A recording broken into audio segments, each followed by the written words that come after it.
2237. Let's develop our knight, and this is going to be a king's Indian defense. I'm going to go d6 to prevent this, castle the king, and then I'm going to go knight d7. I want to play e5 or c5, e5. He plays d5, and now I'm actually going to play a6 to play b5. He plays bishop to d3, and all of a sudden I don't like b5 anymore, so I'm going to play c6 just to attack his position. He develops his knight. Let's grab the pawn. He takes back. No, I'll play b5.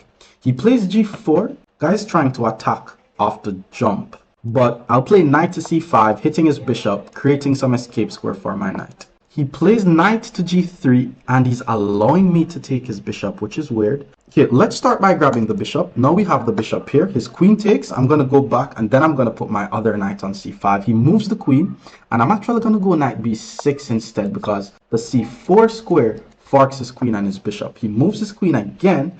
Now let's grab this. He took with the queen. His king is in the center of the board, and I have the bishop here.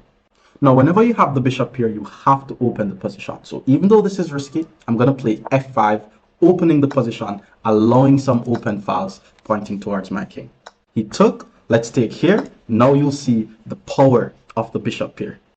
Okay, he castles his king, and I'm going to start by playing rook to c8, just pinning his knight. He took. Let's take on f5, and then he moves his king out the way.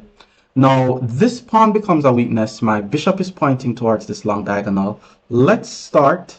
There's just so many ways to play this position.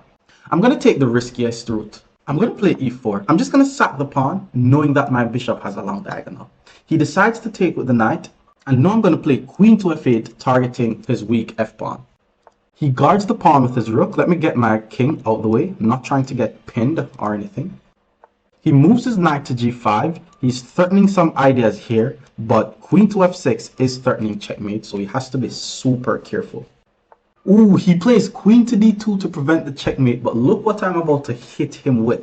I'm trying to do a checkmate on b2, but this tactic is called removing the guard. His queen guards the b2 square, so I'm actually going to sacrifice my rook on d5, and if his queen dares to take, then queen takes b2 is going to be a checkmate. So he decides to sack his queen, so let's just grab the queen. He takes my rook, we block with the bishop, and I'm 100% safe here. And my opponent resigns. Hit subscribe for more.